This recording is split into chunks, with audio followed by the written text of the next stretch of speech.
Mr. Andrew Stotz, welcome to My Worst Leadership Moment podcast. I really appreciate being on this, and I think the idea is great, and I'm looking forward to share.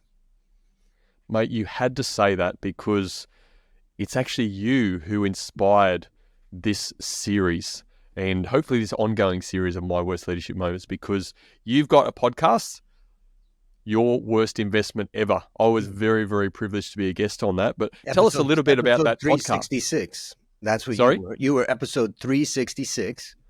Exactly, I remember it, and you've done about 750 odd, so I was a long time ago. Yeah, and I started that. I actually was walking in the park one day in Bangkok, Thailand, and I was flipping through podcasts, and I came across one that was called My Worst Interview Ever. And I listened to it just briefly, and I was surprised to hear big name people on it. I was like, how did they get big name people on that? And I realized that they really wanted to talk about their worst interview ever. So the big one that I knew was John Lee Dumas, and I listened to him talk about interviewing someone while the person they were interviewing was drunk, and it was just spinning out of control. And the guy was a big name guy that he was talking about. So I just thought, what if I replaced my worst interview ever with my worst investment ever, since I'm in the investment space? And I sent an email to the guy who ran that. I never heard back from him. So I just thought, well, I'll do it. So I have to say that, ultimately we all kind of stand on the shoulders of giants and people that go before, and we innovate, and I think to me, that's what innovation is taking something that exists and saying, how do I add something to this? How do I make it better? How do I make it more suitable for my audience or my customer or something like that? So when you talked about this show, I was like, this is exciting. Absolutely, mate. Thank you so much. And for our listeners and watchers, so Andrew's podcast, My Worst Investment Ever, and I listened to that fairly religiously. As I said, being a guest on it, and the cogs started to turn, and the pennies start to drop eventually. I'm a bit of a slow learner, so what about leadership moment? There's so much in my journey that I've learned through my own mistakes, through the mistakes of others. Sometimes I haven't always learned from my own mistakes, but hopefully 2 or 3 times later I'm okay. So yeah, absolutely applying this to the worst leadership moment. And what I did, you and I feel like we've got a quite a friendly relationship, and I respect you a lot in the work that you do. So I sent you a note and said, hey Andrew, this is what I am keen to do. It's off the back of what you do, but in my space, are you okay with that? And thankfully you came back and said, sounds awesome, love it. And you didn't even put a condition to it. You didn't even say, I love it and you can do it as long as I'm a guest on episode 1. So you're a very kind man, mate. Thank you so much. It's a great idea. And I think one of the things that about my worst investment ever is that I take on anybody that comes on, and they may be talking about a personal investment of their money, a business investment. It could be an investment in time or an emotional investment. It doesn't necessarily have anything to do with leadership or management or anything like that. And the problem with that is that you go out in many different directions. So I have a lot of different directions, but I think what you've got is something that can really build a storehouse of good knowledge for people who are trying to be better leaders. So I think you got a great opportunity here. Yeah, thank you, mate. I hope so as well, and certainly very passionate and excited about it as well. Now, we were joking off camera, but my producer Mark had said, Brendan, I think you're a little bit overly enthusiastic for such a topic, but so I'll try and contain my excitement as best I can. Don't contain it with me. No worries, mate. Yes. No worries. Look, I've got free reign then by the sounds of it. So, Andrew, how about before we sort of dive into the crux of this story that you want to share about your worst leadership moment, tell us a little bit about your background and where you are today. The best way to understand me is to understand that at the age of 14, I was in jail. And I was in jail because my parents charged incorrigibility charges against me. And I went to a jail in Akron, Ohio. And then from there, I went to a foster home until I was released back to my parents after a while. And then I was going into 9th grade at high school. And basically, that was kind of where I was really in trouble. And then it went down from there. And by the time I was 17, I ended up going through 3 different drug rehabs. And finally, after the 3rd one, at the age of, almost 18, I came out sober. And I have never had a drink or drug since then. And now, I'm 58, so it's been a long journey. And, I've followed the 12 steps in the 12-step programs that are out there that I highly recommend if anybody's, having trouble with drugs or alcohol. So why is that an important thing? Is because by the time I was 18, I had come to terms with some of the worst parts of my behavior, my emotion, the way I felt about myself. And I started a journey of kind of rebuilding myself. And so part of the reason why I tell that is because my worst leadership moment will kind of tie in a little bit to that, where you'll kind of understand where the emotion came from. So that's really my origin story that sets the stage for what I've done. Now, I moved from America to Thailand in 1992. I was teaching finance at university, and basically I've taught and lived in Thailand for 31 years. But in 1993, I went into the Thai stock market and I built a career as an analyst and then as a head of research at various investment banks. And then I set up my own business. Meanwhile, 28 years ago, my best friend and I set up a factory here called Coffee Works. And that's my 28-year-old startup. And so I do a lot of different things now, but that's kind of the journey. Mate, and thank you very much for sharing that story. I think it's probably where we resonate as human beings together, and we don't connect a lot, but when we've had some fantastic conversations, and myself and my family, my wife involved in the sort of foster caring and work I do in my leadership consultancy is within the drug and alcohol rehab space. So it's sort of, I know the quality of the person that even without speaking that I'm talking with, and when I first met you, just based on some of those stories. So mate, again, thank you very much for sharing that with our audience. My pleasure. Let's use that as you led into, mate, to get you to share what you consider to be your worst leadership moment. So in 1992, I moved to Thailand. I was teaching finance. And then I basically realized after a year that I wasn't going to make any money being a teacher in Thailand.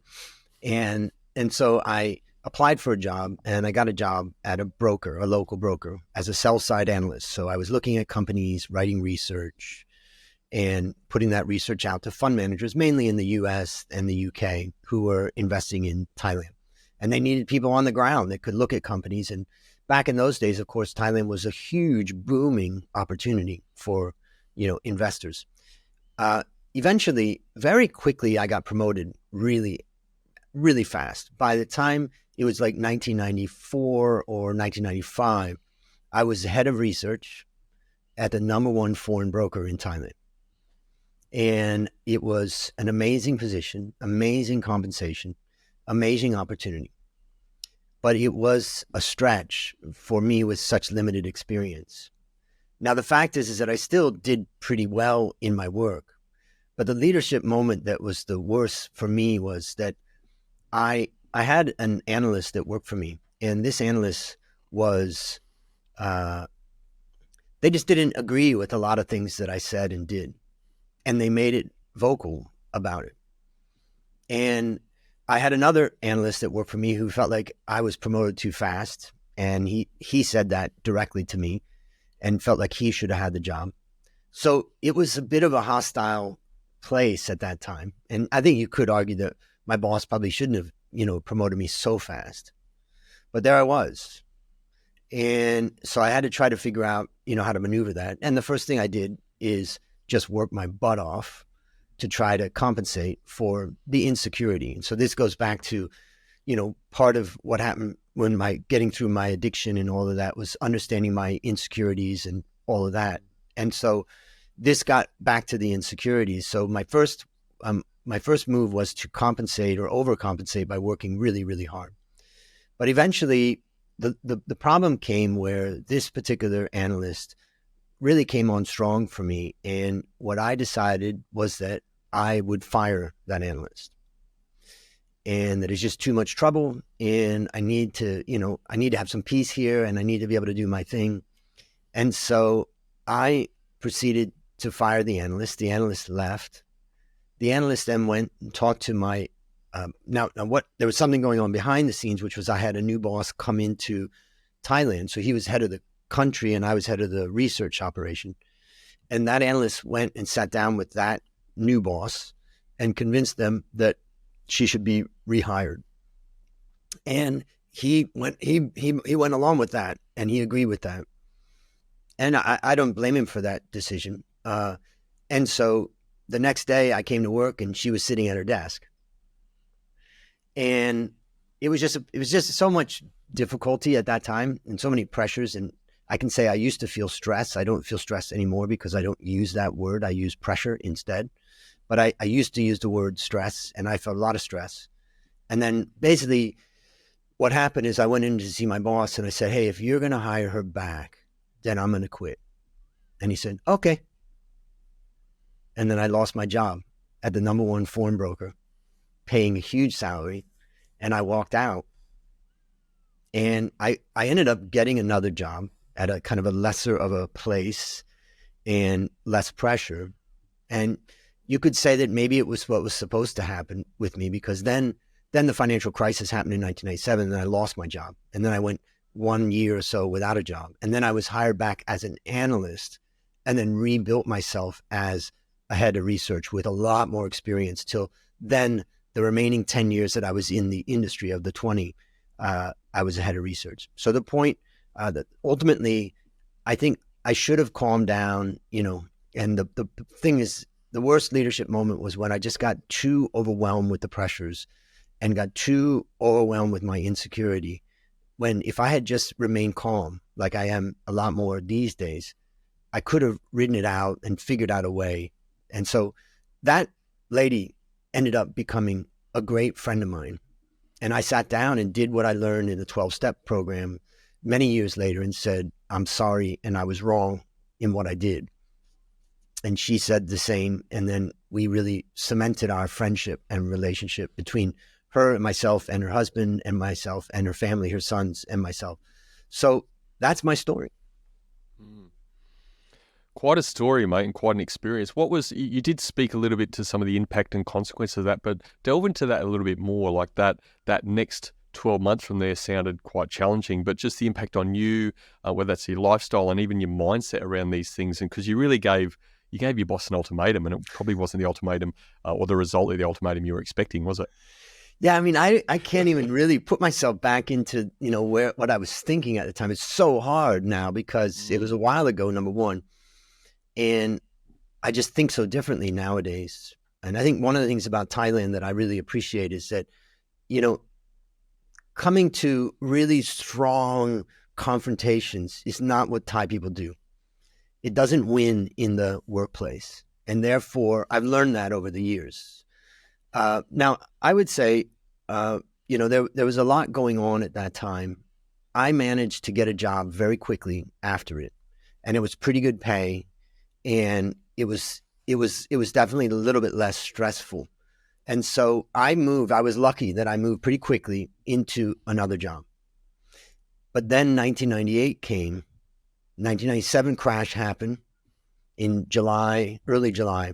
And then I rode that out until the April of 1998. And then my boss said, we're closing, it was a company called Peregrine that was a Hong Kong investment bank. And Peregrine closed. And then my best friend and I were living together downtown in Bangkok, and our factory and our business was collapsing because the economy contracted by 11% in 1998. And so our business was only a couple of years old. So we had to move into the factory. And we took the accounting office, moved out desks to the other office, and then we put in 2 beds like we were back at university. And we lived in the factory while I wasn't working, and it didn't look like I was going to get a job because the market had collapsed, the economy had collapsed. And it was definitely a difficult time. And then in August of 1998, it was a hot, steamy, rainy Sunday morning, about the middle of August.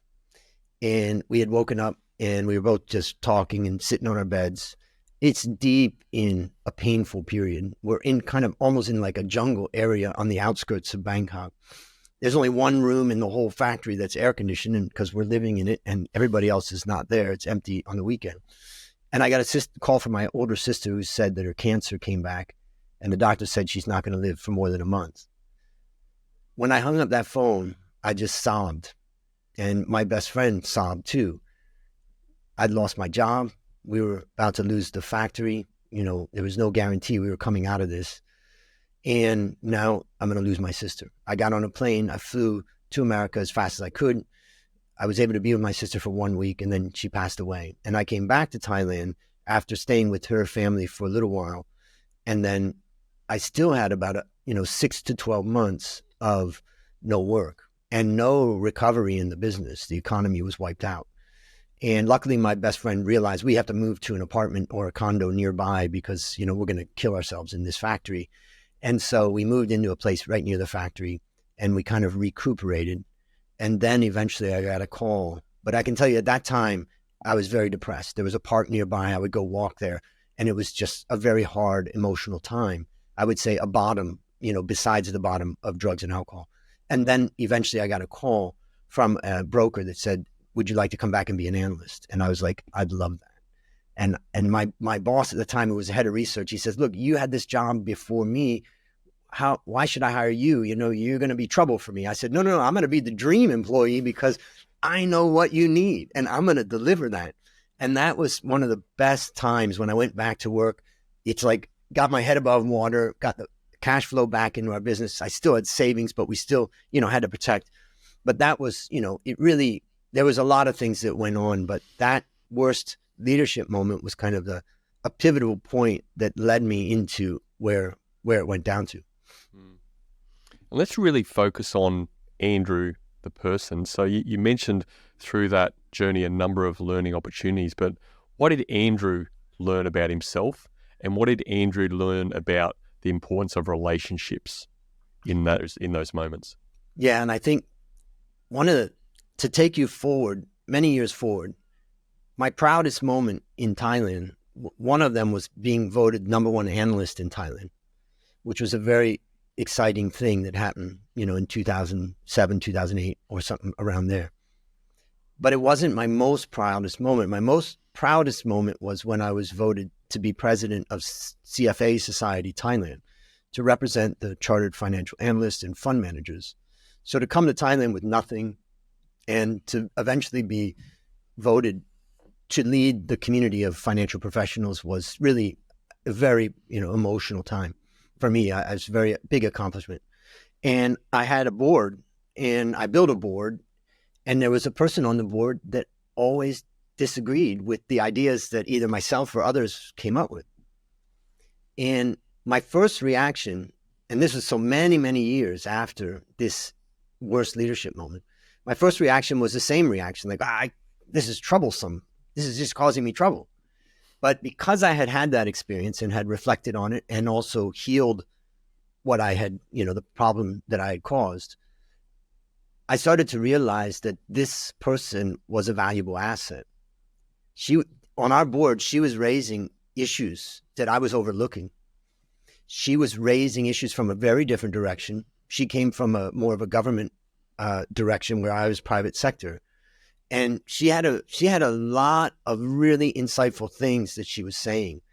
And I really had to teach myself that you got to bring this voice out and stop seeing it as a threat. And this is the idea of diversity of ideas and trying to bring out other ideas and let them flourish. Don't let someone with opposing ideas make you feel, or don't choose to feel, insecure about that. Look at it as a chance to strengthen. And she did. She fixed a lot of things that I just didn't see, and she saw them. And so, thanks to her, I had a better term as a president and as the head of the board of CFA Society Thailand. So with that learning and that reflection piece around your worst leadership moment and how you came across that again, how you had a mind shift change in how you approach and how you respond to those sorts of things. How did that shape your leadership journey from that moment forward? How have you changed or evolved as a leader? Well, I think that, I've come to see that majority of people are followers, and even at the highest level. In fact, at the highest level, maybe even more followers, because so much more rides on it. There's so much more to lose in your salary, your compensation, your pension, whatever. that it's very oftentimes in business that you're going to find that most people are going to agree with you the higher you go up. And what good is that? So the lesson I learned, and this also in my business, one of the things I do is I help companies either raise capital or sell their business to another company. And I had a client that I work with, and I didn't know him that well. Later, we become very good friends. But every time I would propose something or talk about something, he'd yell at me. And I never had anybody like yell at me like that. But of course, I've learned to be calm in Thailand. You know, it doesn't pay to get worked up. And I started to realize, you know, where he was starting to come from and all that. But what I sat down with him and I said, look, if I'm bringing you ideas that you agree with, what value am I bringing you?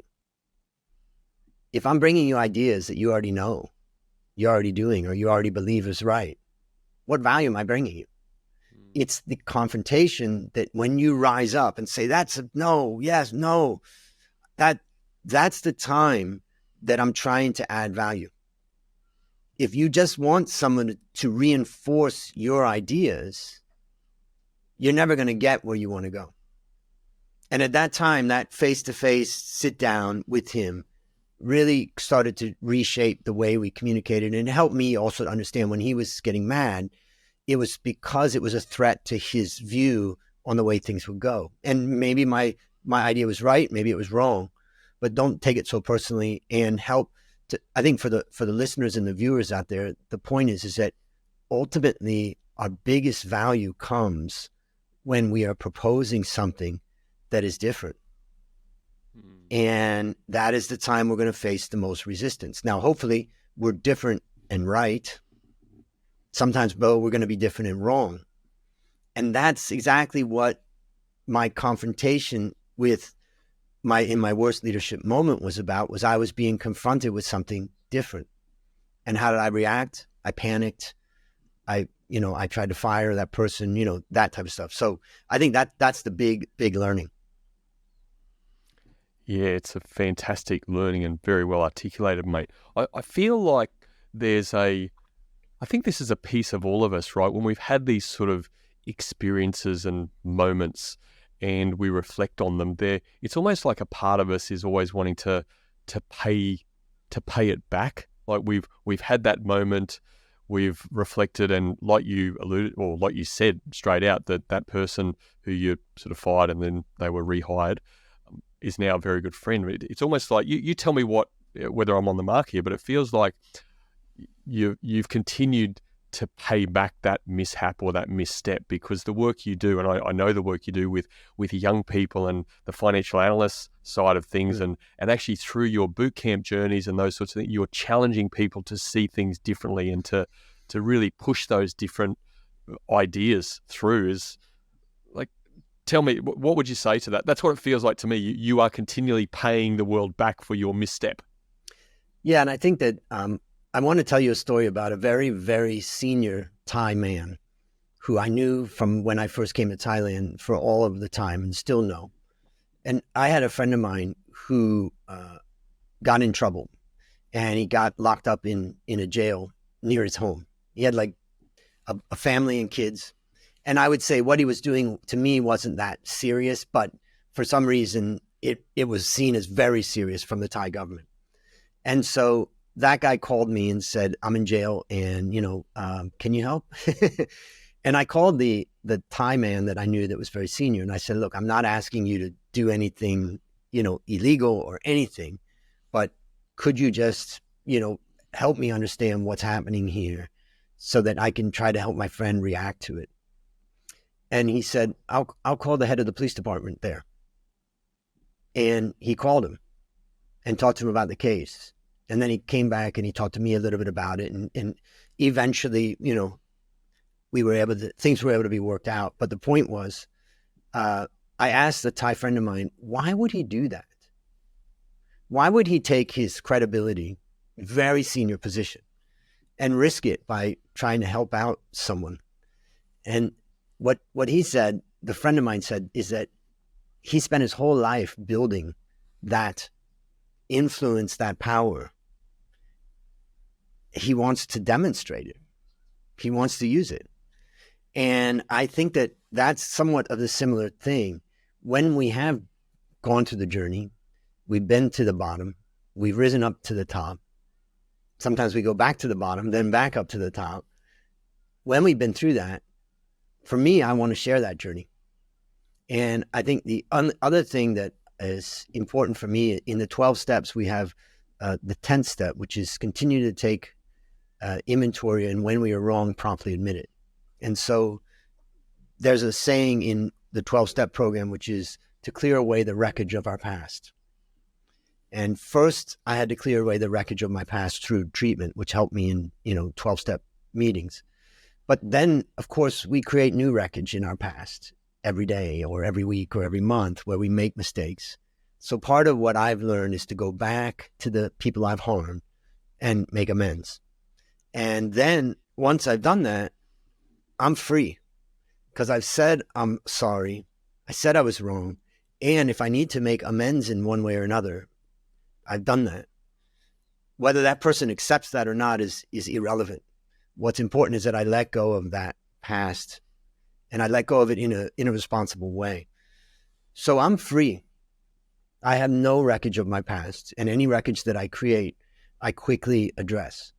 And the result of that is that I want to share what I've developed over these years of all the ups and downs, just like that senior Thai man wanted to share the power and influence that his name, brought to any situation. I want to share just like that. Mate, again, thank you so much for sharing.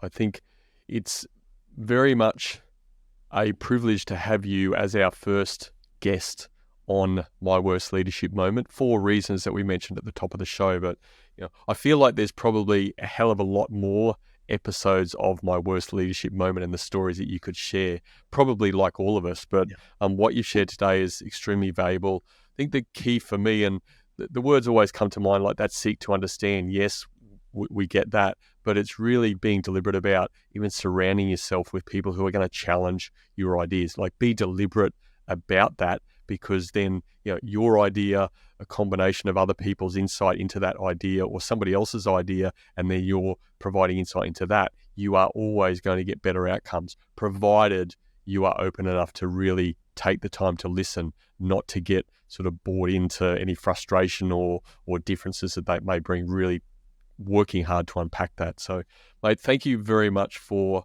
sharing your story, for being so vulnerable on this podcast, which is what it's about, and sharing your worst leadership moment. Thanks, mate. You're very welcome, and I wish you absolute best in what you're doing. I'm sure this will be great.